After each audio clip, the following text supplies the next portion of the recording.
شبالعالم أي العالم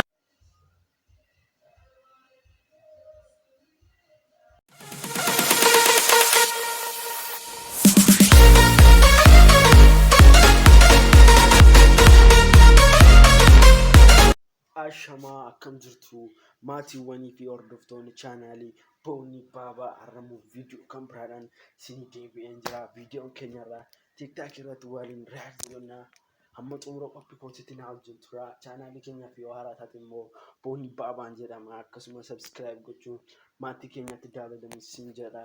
Egaa akkuma beekamu immoo viidiyoo kana immoo like gochuun jajjabeessaa isinii jenna gara viidiyoo. Iddoon amma itti argamnu godina Harargee Lixaa aanaa Abroo magaalaa Galamsooti. Akkuma beekamu iddoon jal'aa boorii magaalaa Galamsoo keessatti kan jiraatu ta'ullee qonnaan bulaan maali?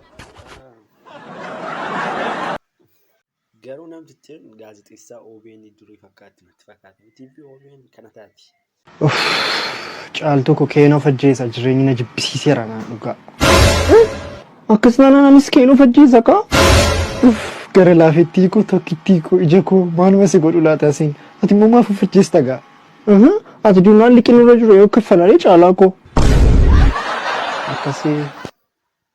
Asirratti agartanitti lama isheen jaalala safa osoo hin taane liqii irra jiru eebbaasaadha. Ayfanii. Max.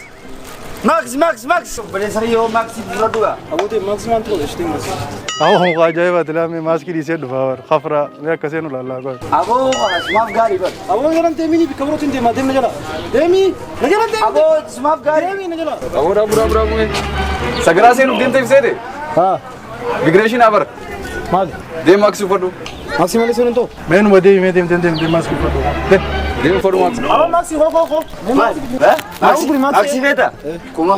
Kuma mali. Kuma ta kasita. Arshu dan kurang kurang tay mata de. Magala ranka. Libansi kana nakani immigration turbiya mujira zamra dunte. Kuma sita amma. Omersan kabdu. Atre football se kabdu. Arshu dani bitadu je kan sakar. Libasa tin tu. Bo malif karsa dintan. Sita tu furachu. Sita u batu disu dande. Bo. Rufa. Libasa te tu. Fulara sin facasin ka kuma. Ayye, bayya ke gaddu. Awate La argitanii viidiyoo kana irratti jalqaba maaksii birrii kudhanii deebi'e. Lammaffaa irratti immoo isuma bitachuuf gaafa na akkuma takkadhe maaliif jalqaba deebi'e ture. Ima didduun du'an kan jedhu hojii wal fakkaata natti fakkaata. Shi viidiyoo ta'an.